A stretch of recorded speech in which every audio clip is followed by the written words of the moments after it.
Now turn to Section 1. Section 1. You will hear an estate agent talking to a customer who wants to rent a house.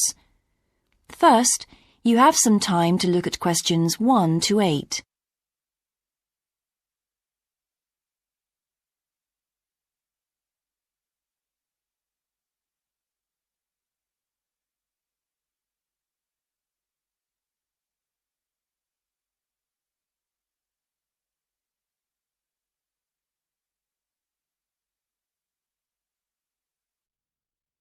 Now we shall begin.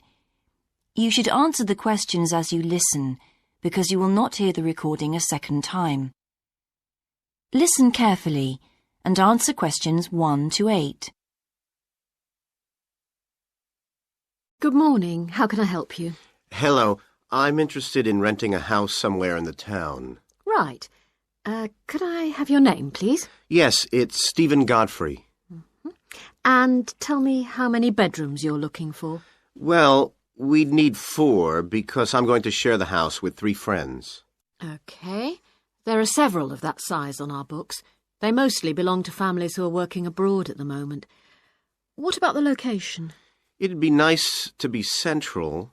Oh, that might be difficult, as most houses of that size are in the suburbs. Still, there are a few. What's your upper limit for the rent? We'd like something around £500 a month, but we could go up to £600 if we have to. But we can't go beyond that. Do you know how long you want to rent the house for? The minimum let is 6 months, as you probably realise. We're at college here for 2 years, and we don't want to have to move during that time if we can avoid it. Right.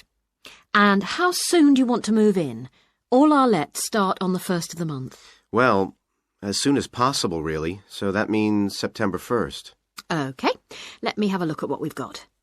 We have photographs of all the houses on our book, so you can get an idea of what they're like. There's this one in Oakington Avenue at £550 a month, combined living room and dining room with a separate kitchen. It doesn't have a garage, though you can park in the road. We'd prefer to have one if possible. Right. Then have a look at this house in Mead Street. It's got a very large living room and kitchen, bathroom, cloakroom. How much is it? That one's £580. It's very well furnished and equipped. It also has plenty of space for parking, and it's available for a minimum of a year. Oh, and there's a big garden. I don't think we could cope with that, to be honest. We'll be too busy to look after it. OK. Then there's this older house in Hamilton Road. Living room, kitchen, diner, and it has a study. £550 a month. That looks rather nice. But whereabouts in Hamilton Road? Towards the western end. Oh, that'll be very noisy. I know the area. Yes, it's pretty lively. But some people like it, though. Well, what about this house in Devon Close? That looks lovely. There's a big demand for houses in that area, so prices tend to be quite high. But this one hasn't been decorated for a few years, which has kept the rent down a bit. It's got a living room, dining room and small kitchen, and it's £595 a month. I think it would suit you from what you've said. It sounds fine.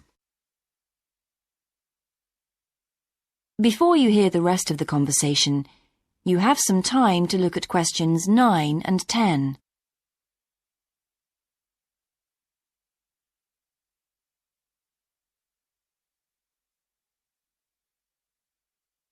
Now listen and answer questions 9 and 10. Why is that part of town so popular? Well, there's a big scheme to improve the district, and it'll soon have the best facilities for miles around. What sort of thing? There's a big sports centre under construction, which will be very impressive when it's finished. In fact, the swimming pool's already opened, ahead of schedule, and it's attracting a lot of people. What about cinemas? Are there any in the area? The only one closed down last year, and it's now in the process of being converted into a film museum. The local people are trying to get a new cinema added to the scheme. I think I heard something about a plan to replace the existing concert hall with a larger one.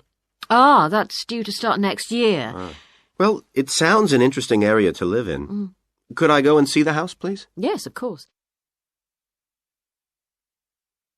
That is the end of section 1. You now have half a minute to check your answers.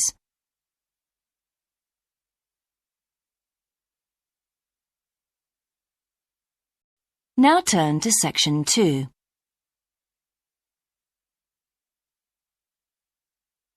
Section 2. You will hear a man talking on the radio about a national arts centre. First, you have some time to look at questions 11 to 16.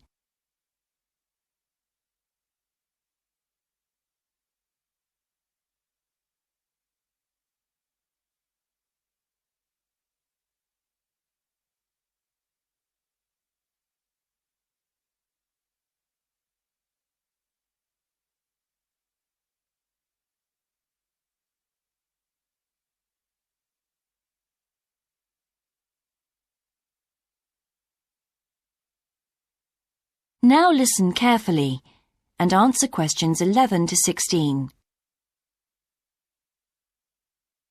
Hello, and welcome to Focus on the Arts. I'm your host, Dave Green, and this is your very own local radio programme. Every Friday evening, we put the spotlight on different arts and culture facilities and look at the shows and events that are on offer in the coming week. And today, the focus is on the National Arts Centre. Now, if you don't already know it yourself, I'm sure you've all heard of it. It's famous throughout the world as one of the major venues for classical music. But did you know that it's actually much more than just a place to hear concerts? The centre itself is a huge complex that caters for a great range of arts. Under a single roof it houses concert rooms, theatres, cinemas, art galleries and a wonderful public library, as well as service facilities including 3 restaurants and a bookshop. So, at any one time, the choice of entertainment there is simply enormous. So, how did they manage to build such a big arts complex right in the heart of the city? Well, the area was completely destroyed by bombs during the war in 1940. So the opportunity was taken to create a cultural centre that would be what they called the city's gift to the nation.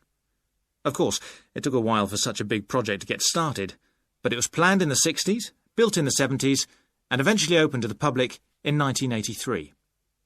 Ever since then, it has proved to be a great success. It's not privately owned, like many arts centres, but is still in public hands. It's run by the City Council. Both our National Symphony Orchestra and National Theatre Company were involved in the planning of the project, and they're now based there, giving regular performances every week. And as the centre is open 363 days of the year, there are plenty of performances to choose from. Before you hear the rest of the broadcast, you have some time to look at questions 17 to 20.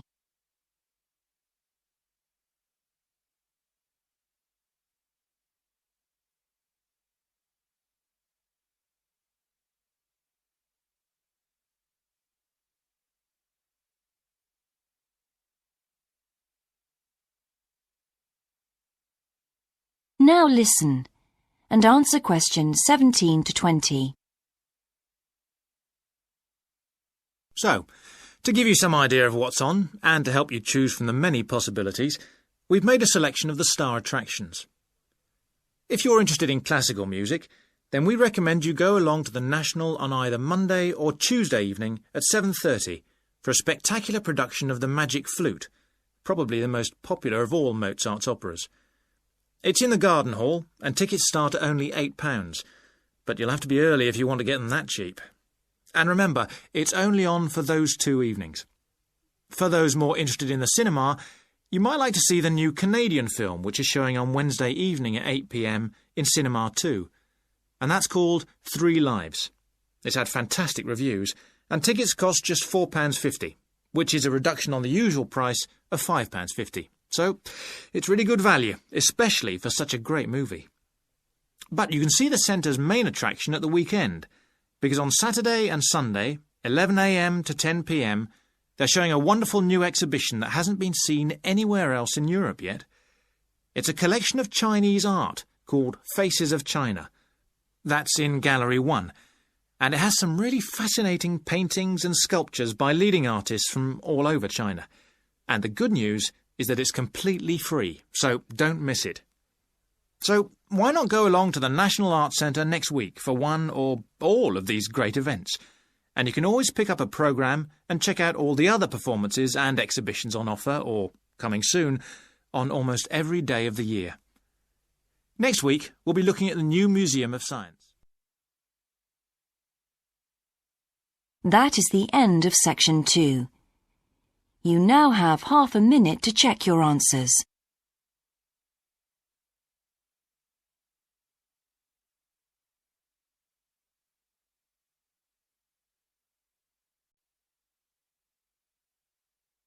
Now turn to Section 3.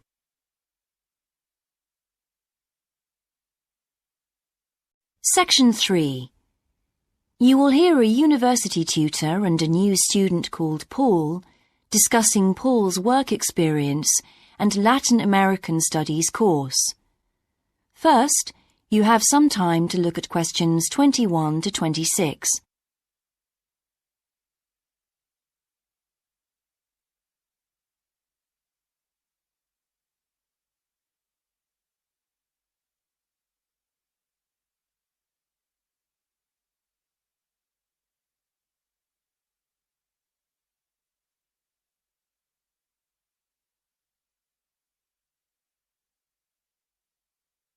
Now listen carefully and answer questions 21 to 26. I've been reading your personal statement, Paul. First, let's talk about your work experience in South America. What took you there? Was it to gain more fluency in Spanish? Well, as I'm combining Spanish with Latin American studies, my main idea was to find out more about the way people lived there. My spoken Spanish was already pretty good, in fact. So you weren't too worried about language barriers? No. In fact, I ended up teaching English there, although that wasn't my original choice of work. I see. How did you find out about all this? I found an agency that runs all kinds of voluntary projects in South America. What kind of work? Well, there were several possibilities. You mean construction, engineering work? Yes, getting involved in building projects was an option. Then there was tourism, taking tourists for walks around the volcanoes, which I actually chose to do, and then there was work with local farmers. But you didn't continue with that project. Why not? Because I never really knew whether I'd be needed or not. I'd thought it might be difficult physically, but I was certainly fit enough. No, I wanted to do something that had more of a proper structure to it, I suppose. I get demotivated otherwise.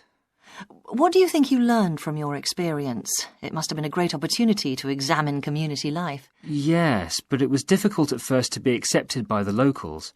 It was a very remote village, and some of them were reluctant to speak to me, although they were always interested in my clothes and how much I had to pay for them. Well, that's understandable. Yes, but things soon improved.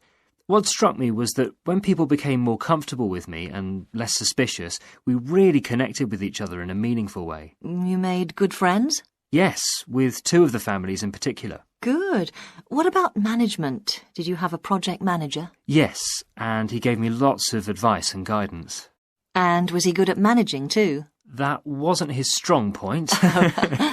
I think he was often more interested in the academic side of things than filing reports. He was a bit of a dreamer.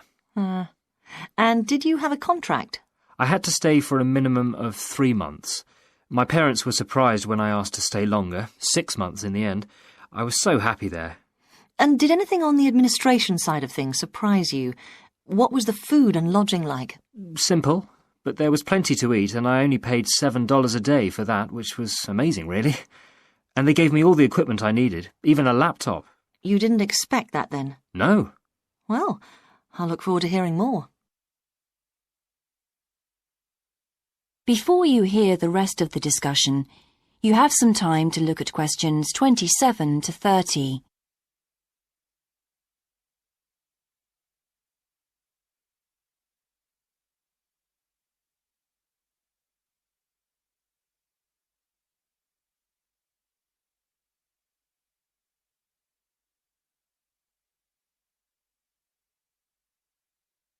Now listen and answer questions 27 to 30.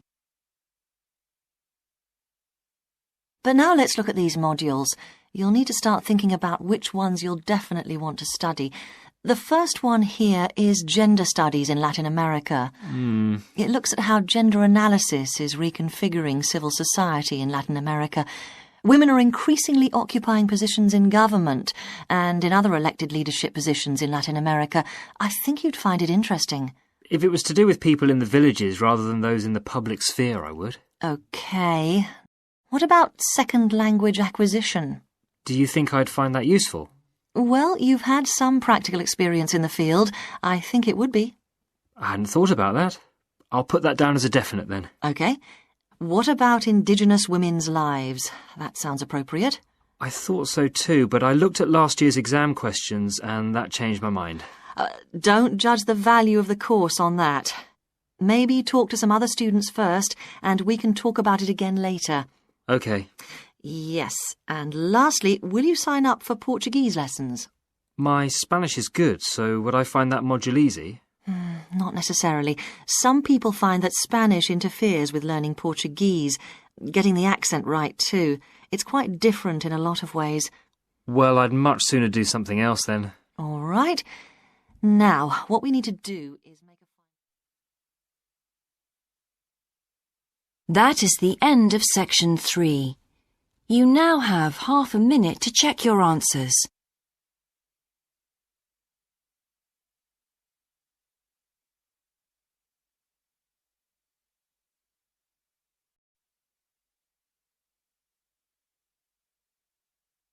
Now turn to section 4.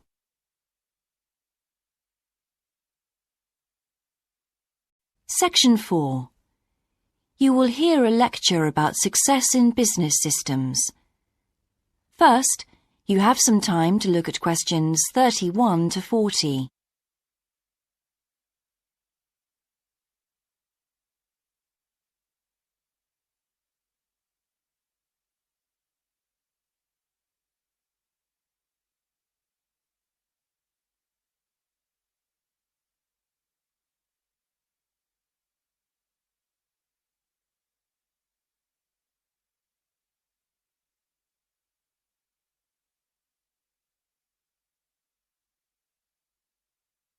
Now listen carefully and answer questions 31 to 40. Good morning, everyone. In the last few lectures, I've been dealing with business finance, but now I'm going to move on to business systems. And in today's lecture, I'm going to talk about what can go wrong when businesses try to copy their own best practices. Once a business has successfully introduced a new process, managing a branch bank, say, or selling a new product, the parent organization naturally wants to repeat that success and capture it, if possible, on a bigger scale. The goal, then, is to utilize existing knowledge and not to generate new knowledge. It's a less glamorous activity than pure innovation, but it actually happens more often, as a matter of fact. However, surprisingly, getting things right the second time is not necessarily any simpler than it was the first time. Now, there's been a lot of research into how companies can repeat their previous successes, and it certainly hasn't been confined to the United States. It seems that most large industries are trying to repeat their own successes and manage the knowledge they've acquired. But even so, it has been shown that the overwhelming majority of attempts fail. A host of studies confirm this, covering a wide range of business settings: branch banks, retail stores, real estate agencies, factories, call centers, to name but a few. So why do so few managers get things right the second or third time? Let's consider one reason for failure: placing too much trust in the people who are running the successful operation, the experts, shall we say. Managers who want to apply existing knowledge typically start off by going to an expert, such as the person who designed and is running a successful department store, and picking their brains. Now, this approach can be used if you want to gain a rough understanding of a particular system, or understand smaller, isolated problems. The trouble is, even the expert doesn't fully grasp the whole thing, because when it comes to complex systems, the individual components of the process are interwoven with one another. The expert never has complete access to the necessary information. And the situation's complicated even further by the fact that experts are usually not aware of their own ignorance. The ignorance can take various forms. For instance, a lot of details of the system are invisible to managers. Some may be difficult to describe, learned on the job, and well known by workers, perhaps, but impossible to describe in a way that's helpful. And there are some things that people know or do that they're not even aware of.